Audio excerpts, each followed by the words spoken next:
example, if you took the $5 you spend every day on Starbucks and invested it into a S&P 500 ETF by 20 years, okay, we know all that, fine. If today you had to start over again, what are the things that you would do differently? We would probably get a divorce. Right. All right, this is exciting. Oh my gosh. Okay. I got it. You got it? I got my thing. Okay, All now you can talk about here we her. go. I retired early at age 29. I left my job at 40 years old. I retired early at the age of 31. I left my job at 32 years old because I wanted to spend more time with my husband. I realized that there's a lot more to life than work. In the US, we typically think of retirement as something like maybe 65, maybe 70 years old. In reality, retirement is just a number that you reach. My net worth is currently at $900,000. Over $5 million. $1.2 million. What is our number? 1.6. Is there? Yeah. Oh my God. I used to be really big on this concept or this movement called F.I.R.E, which stands for Financially Independent Retired Early. And I used to be all about it. I slept, I dreamt about it, I ate it. I don't know how you eat it. But anyways, nowadays I'm mostly just about the FI part, the financial independence, not so much to retire early. And I think that's for a lot of different reasons, for health reasons, for purpose reasons. But I'm curious to see what these folks do, or what these folks did, and how they live now. Because honestly speaking, $900,000, even $1.6 million does not sound like enough money at all to last you a lifetime if you are actually truly retired. And what you'll learn is that a lot of people really aren't that retired, or maybe one of them are retired and their spouse still works. So let's see what these people did in order to reach financial independence and retire early before 40, it looks like, or before 40 or younger. I'm the middle of 5 kids and a single mom living in a homeless shelter, many times having no car, using a lot of public transportation, sometimes not having enough to eat, living off food stamps. I wanted to get out of poverty. That was a big goal for me. I think the biggest financial struggle that I personally went through was going to college. I didn't have any help from family. I was a waitress for part of my college career. I was working full-time while also being a full-time student. My dad was a teacher. My mom was a nurse. We didn't have a lot of extra money. My parents prioritized our education, and that meant that we had to cut costs elsewhere. My parents did not feel like they got a great financial education from their parents. My dad was very open of, hey, son, you've got to learn about compound interest. You've got to learn about investments. You've got to learn about these things. So back then I was 22 and I started my job. I definitely was not focusing on retirement or saving. So I did spend a majority of my paycheck, didn't have a lot of savings outside of the 401k investing. In fact, I really didn't want to tell a lot of my friends what I was reading, or because I was a little embarrassed. It was, not the comic books or not the other things that they were reading. I started working nonprofit because I really cared about my community and I wanted to give back to my community. Quickly realized that working a nonprofit, you're literally 1 paycheck, maybe 2 paychecks away from being on the street too. I thought, well, let me go into sales. I was a logistics manager for 10 years. I worked in marketing before retiring. I spent my career as a physics teacher. I worked corporate finance. I just didn't want to do that same thing over and over again. I never really could unplug. Having to meet new sales goals every month and just pushing myself every month to just survive. I never hated any of my jobs, but I'm like, do I really want to do this every day, 8 hours a day for the next 40 years? So it sounds like a lot of them don't have or didn't have traditional careers. They were kind of doing just various jobs, but not the traditional, engineer, doctor, lawyer, that kind of thing. Also, it sounds like a lot of them came from humble beginnings, which is something I definitely noticed in the FIRE community. People that come from humble beginnings, like the one woman said she was homeless for a point. The other man said that his parents had humble jobs, nurse and teacher, very respectable jobs that don't pay astronomically. Nurses can make decent money, especially advanced nurses, but still kind of humble. And so other guys said that his parents didn't have a lot of money. They taught him the value of compound interest early on. So while kids were reading comic books, he was reading books about compound interest. So, very interesting to see how this all is playing out so far. The answer to that would be definitely not. No, that wasn't the thing for me. I remember one particular day that was very crushing. I love the jacket. I was away on travel for work. My wife was going through some struggles on her own, and I realized that I wasn't able to be there for her, and that really hurt. And when I came home, I really decided that it was time to make a change. Cheers. I found out about the FIRE movement and it really changed my life. FIRE stands for Financial Independence Retire Early, and it's essentially getting yourself to a position financially where work becomes optional. It doesn't mean that you will never do any work ever again. It's a math equation. Whatever you spend in a year, you need 25 times that amount invested. Then you can reliably pull 4% of that portfolio's original value out of it every year. You'll never run out of money. And it just comes down to what does your life cost and how do you support that with your passive income that no longer... If I'm not mistaken, it's actually 30 years and you never run out of money, not your entire lifetime. And it was called the Trinity Study. And like they said, it's about the idea that if you invest enough money that you need, so 25 times whatever you think you need. So if you think you're gonna need $1 million to retire, you would save $1 million and then you can safely withdraw $40,000 of that each year, and technically speaking, not touch the principal for 30 years, I believe, not indefinitely. Could be wrong though. It's dependent on your job. The most impactful decisions early on were just saving and investing as much as I possibly could. Starting out, I was maxing out my 401k and maxing out my Roth IRA because I could. Low housing expenses is number one. Number two, we've always shared one used car between us. Even now, we only own one vehicle. The other piece has been willing to work and work a lot. I worked at 2 to 3 jobs at any given time. Number three, just cooking at home, avoiding dining out. And number four, just delaying if you want to have kids or have pets or any dependents of any kind, just delaying that a little bit further down the line in life. I went to an inexpensive, Oh boy. So, all right. So listen, I read a book not too long ago by Scott Trench. He's a Bigger Pockets guy. I think he's a vice president at Bigger Pockets now. And he has a book. It's called Set for Life. And in the book, he's talking about the three big expenses that we all have. You know this. This is not rocket science that I'm telling you. I'm not giving you any revelation here, but it's going to be where you live, whether that's rent or a mortgage, what you drive, and what you eat. And those 3 big things, if you can control those big 3 things and minimize the amount of money you spend every month on those big 3 things, you're gonna be much happier. I think personally, this is my opinion in life generally, whether you want to retire early or whether you don't and you want to retire at a traditional age or whether you want to work until you croak. Regardless of what you want to do, if you can control those 3 expenses, you're like ahead of the game of most people. Because most people spend too much on a house that they don't need, that's too big, or an apartment that they don't need, that's too expensive, or maybe even too nice, especially earlier on when they're starting out. People drive cars they can't afford, take out leases, take out loans, pretty much small mortgages on their cars nowadays. Totally ridiculous. And when it comes to food, people eat out like crazy, spend a whole bunch, you know the whole stereotype, oh, if you took the $5 you spend every day on Starbucks and invested it into a S&P 500 ETF by 20 years, okay, we know all that, fine. And I'm not saying don't get coffee. I love a good iced coffee in the morning. I don't get Starbucks because, I'll be honest, there's no shot at Starbucks, but I know a lot of people hate on McDonald's coffee. I get McDonald's iced coffee, $1.05 each day, not every day, but most days. And in a month, let's say I get it every day. That's $30 in a month, or $33. A $5 Starbucks coffee, what's that? It's like 100 and, I can do math. What's 5 times 3? $150 a month?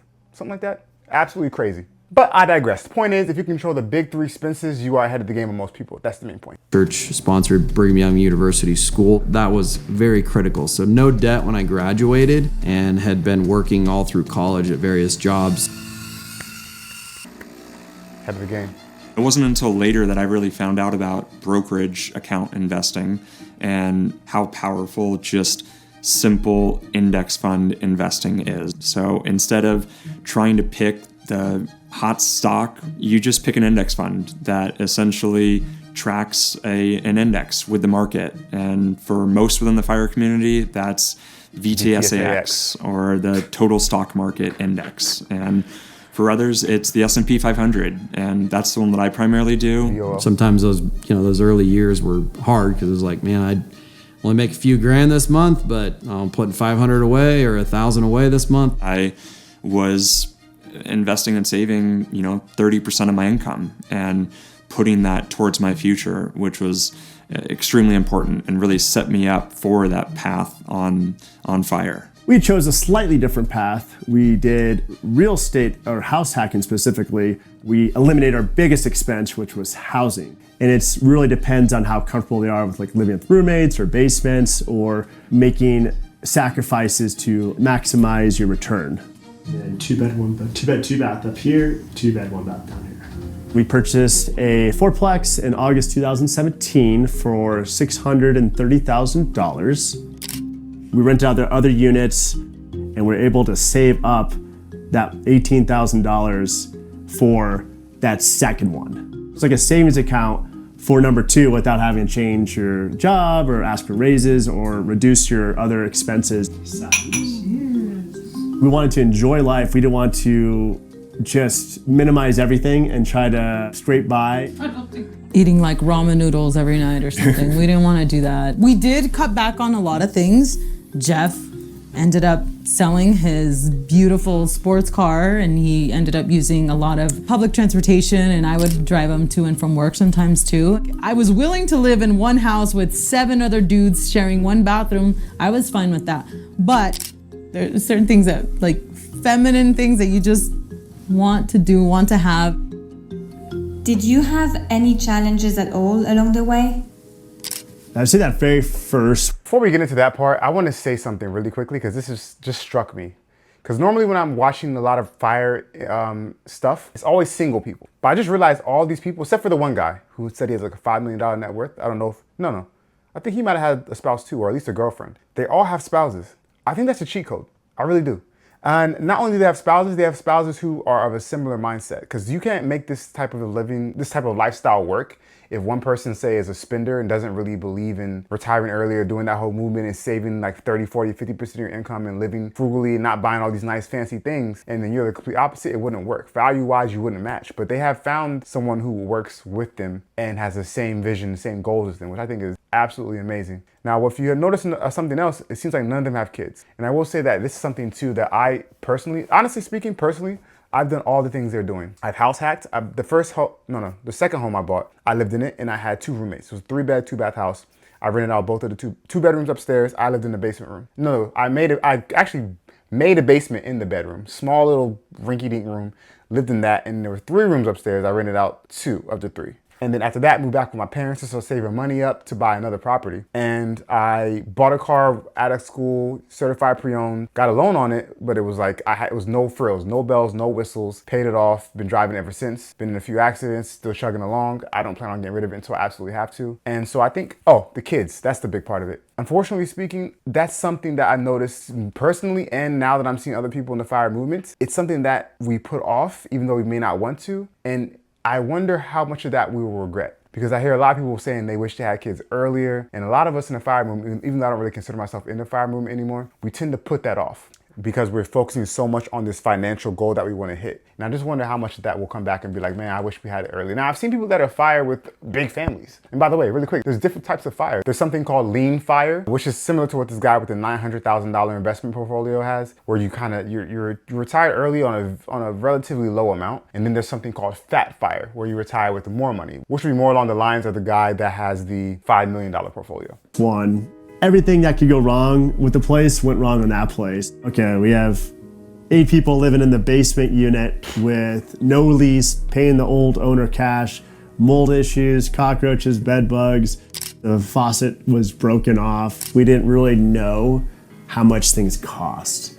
We didn't know like the steps to go through an eviction. Like we had to find a property manager for a lease. We had to go through all these extra like learning curve moments where it was such a big hurdle mentally.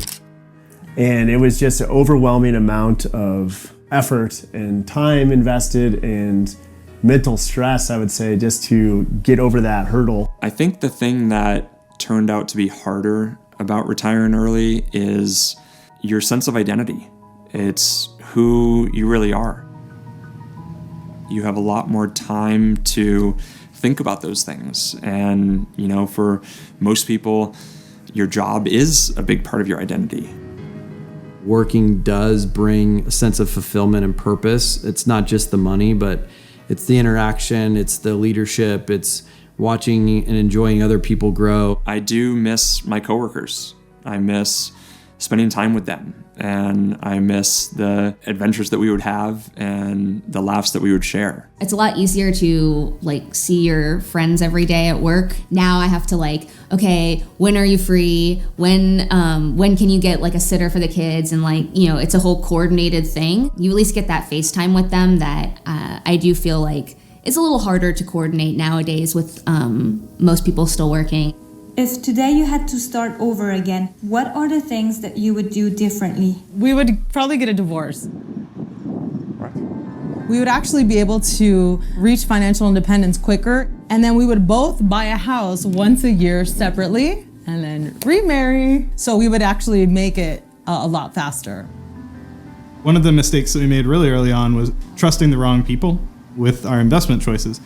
That is, we went to the bank and spoke to an investment advisor there, who we later learned was motivated only by making a commission on the investments that they sold to us. And so rather than giving us unbiased advice, they gave us slanted advice and sold us into a mutual fund that we had no business being in at age 22 at the time, had very high fees on it. Luckily, we undid that mistake pretty quickly. If I were to go back and do it again, I probably would invest a lot more heavily in my brokerage account versus my traditional retirement accounts. All right, guys, I'm gonna stop it one more time. We'll let him say what he has to say. I always have regrets of maybe not saving more because I've seen what that has turned into 15 and 20 years later now in my life. But you live and you learn and you try to make the best decisions you can at the time. Okay, so he does have, it's like he's married with kids, actually. So I wonder what he does to make that $5 million. A couple things he talked about, and we can probably wrap it up here. One of them said that they were divorced, and that's because I'm assuming it's because their Fannie Mae guidelines, Fannie Mae, Freddie Mac guidelines. You can have up to 10 residents in your name, in your personal name, before you have to move over to having them under like an LLC. So I wonder how many properties they own, and if they are trying to max that out. So maybe she can have 10, he can have 10, because if they're married, maybe they look at you as one person, so you can only have maybe 10 as opposed to 20. That's what I'm guessing there. The sense of identity, that's a big one. That's how I said it myself. Like, I wouldn't know if I'd want to retire early, because what do? You don't want to sit around and lose your sense of self. But I'm sure there's ways to get around that, of course. One of them talked about being taken advantage of by a financial advisor. So there's different ways to work with a financial advisor. One is you can pay them commissions, you can retain them. The other is you can pay them once, like you pay them by the hour, for example. And so you don't have to have them retained to where they're fighting for that commission. You pay them a flat fee and get however many hours they offer you for that fee. That's one way around that. I'm curious about this guy with the 2 kids and how he made the $5 million invested, but from what it sounds like, he's been on this journey since he was a child, thanks to his parents. So that might be why. Because he even said he wished he invested more because he's seen how much his money's grown, i.e. compound interest, the 8th wonder of the world. So he probably been investing for a long. He's probably been invested since he was a child, like I said. So nonetheless, what do you guys think? Are you interested in FIRE and retiring early? I'm sure a lot of people, if they had the choice, would not work and do what they do if they didn't need to, they didn't have to pay bills. I think that's probably most people's feeling or sentiment. And they do it mostly because they have to. Not to say they hate their job. I like my job, but would I do my job for free? I don't think so. I don't think most of us would. So, but there's a certain subset of people who are willing to do what it takes and to sacrifice to really make that reality happen at an early age, or at least age a lot earlier than traditionally is usual. And like I said, what I do think is a cheat code here is that they have someone that's of the same mindset working with them to get this done. I would love that. That to me sounds great. Find a woman who is on that same path. They want to be fired too, or at least financially independent. I mean, that's all that you can supercharge your progress. It's like synergy, right? So I think that's the key. Anyway, I'll leave the video in the description, the link of the video to the video in the description if you want to finish it out and watch it for yourself. But yeah, I think it's pretty interesting. Let me know what you think in the comment section about the video, about the idea of FIRE. If you're on a FIRE journey, tell me about it. I want to know, because I am interested to see how different people approach the journey differently. With that being said, I appreciate you sticking around and watching the video. And until next time, make smart financial decisions.